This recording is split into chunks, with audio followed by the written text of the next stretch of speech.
Seguro que os acordáis de aquella película en la que había un ogro verde que tenía un montón de aventuras con una princesa, un burro, un gato, un dragón y le pasaban cosas extraordinarias. Pues el juego que os presento hoy intenta trasladar ese espíritu al tablero. Hoy vamos a jugar a Green Forest o el bosque de los Green. Os voy a poner un poquito en contexto. El avaricioso rey Reginald quiere expropiar el bosque de los Green para construir una urbanización, pero se quiere dejar de cosas modernas, de esas de casas con forma de calabaza o con forma de bota y cosas así, y quiere volver a lo clásico, a las casas hechas o bien con paja, o bien con madera, o bien con ladrillo, la de los tres cerditos. Pero como estos tres cerditos están muy viejos, ha decidido crear un concurso nuevo para ver quién es el mejor constructor, y se han presentado los sobrinos de los tres cerditos, que son los papeles que los jugadores van a interpretar. Va a ganar el juego el jugador que consiga hacer 3 casas del material que sea antes que cualquier otro. En caso de que varias personas acaben a la misma vez haciendo 3 casas, ganará el que tenga la casa más robusta, es decir, la de ladrillo es más robusta que la de madera y la de madera es más robusta que la de paja. Para poder construir la casa tenemos que ir a las distintas ubicaciones a recoger los materiales. También vamos a disponer de unas cartas de amigo que van a ir ayudándonos a lo largo de la partida y unas cartas de fábula que van a poder ir cambiando un poquito las reglas del juego y a veces entorpecer a otros jugadores. El juego es muy sencillo y tiene mucha interacción entre los jugadores. Consta de 3 fases. Una primera fase de recolección donde vamos a ir a recoger los elementos a las distintas localizaciones. Otra de construcción donde vamos a intentar construir nuestra vivienda y una tercera de mantenimiento, de limpieza del tablero. La fase de recolección empieza con el inicio del turno. En ella algunas de las habilidades de los amigos se podrán activar. Después cada jugador elegirá tanto una carta de recolección como, si lo tiene y si lo desea, una carta de fábula. Vamos a suponer que el jugador verde y el jugador violeta han elegido, aparte de su carta de recolección, una carta de fábula.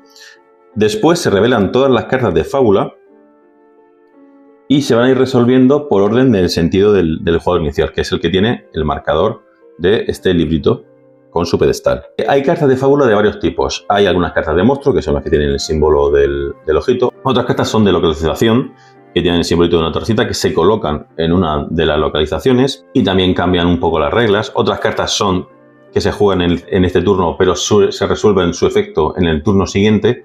Hay otras cartas que no tienen ningún símbolo, pues simplemente se hace lo que se indique. Si la carta de recolección tiene un símbolo de monstruo, tendremos que buscar el monstruo apropiado, en este caso el lobo, y colocarlo en la localización que nosotros creamos conveniente. No puede haber 2 monstruos en la misma localización. Si por ejemplo pusiéramos el monstruo en la cantera, nos dice que antes de recolectar recursos, si un jugador se encuentra en esta localización, descarga todos los recursos de esa localización, es decir, el lobo rompe los recursos. Vamos a ponerlo aquí para acordarnos.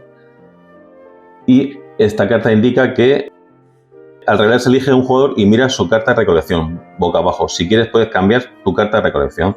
Esto nos serviría para ver dónde hay otro jugador antes de que todo el mundo lo sepa y poder cambiar la carta. Lo vamos a imaginar que ha mirado esta carta pero no le ha gustado. Después de que se resuelvan todas las cartas de fábula, se revelan las cartas de recolección y cada jugador irá a esa localización.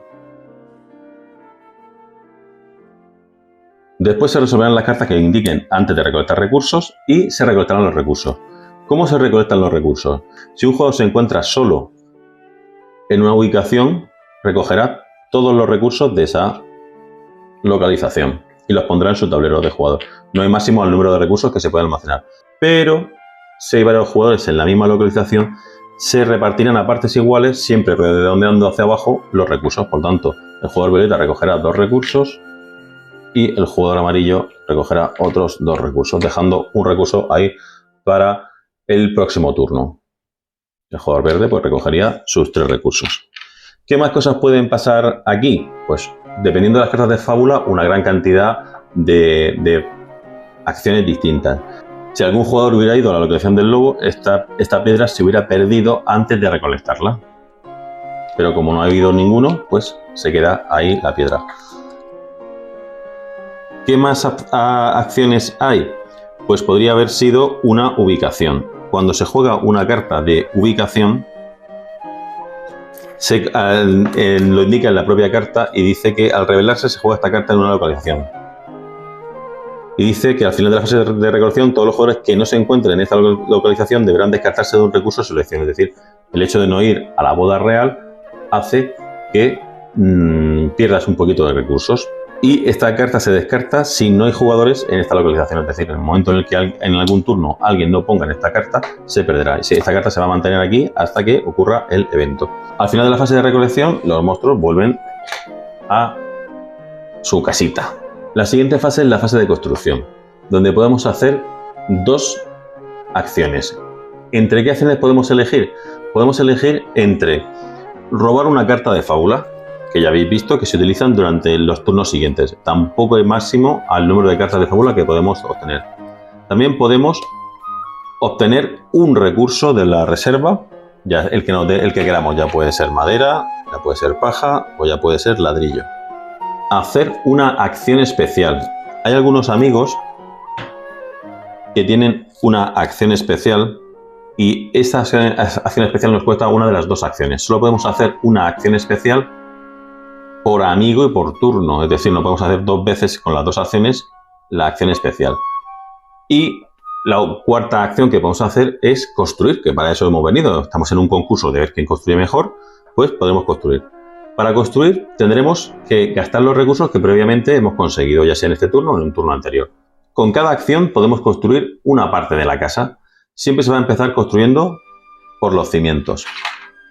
¿Qué cuesta cada parte de la casa? Los cimientos cuestan 2 unidades. Las paredes cuestan 4. Y los tejados cuestan 6.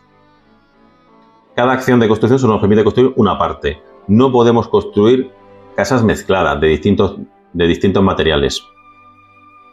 Las casas, por supuesto, se construyen siempre cimientos, paredes y tejado. Y no podemos tener dos casas del mismo tipo a la vez a mitad de construir. Es decir, hasta que no tengamos terminada una casa de un tipo, no podemos construir otra o empezar otra del mismo tipo. Pero sí que podemos tener distintas casas a medio construir. Por ejemplo, un jugador podría tener una casa a medio construir de madera y empezar a construir una casa de paja. Como hay 5 huecos para construir en cada tablero, no podemos acaparar mucho, pero sí que podemos quitarle a algún jugador la base o los cimientos necesarios para que ese jugador pueda construir una casa. Cuando construimos las paredes, recibimos el bono de un amigo. Hay otras formas de conseguir amigos, pero esta es la más habitual. Cuando conseguimos un amigo, robamos una carta del mazo de amigos y podemos decidir o bien quedárnoslo nosotros o bien asignárselo a otro jugador que no puede negarse. Si algún jugador ya tiene un amigo y tiene que poner otro, descartará al que ya tuviera. Por ejemplo, si el jugador azul tuviera ya un amigo y le tocara otro, tendría que descartarse de ese y colocar el nuevo. Esto puede servir para algún amigo que sea especialmente poderoso, intentar quitárselo a algún jugador desechándolo, enviándole otro amigo. Los amigos tienen habilidades que se activan en distintas fases, por ejemplo, en la fase de construcción o en la fase de recolección, al inicio del turno. Están indicadas en la propia carta y hay que acordarse de hacerlo, por supuesto.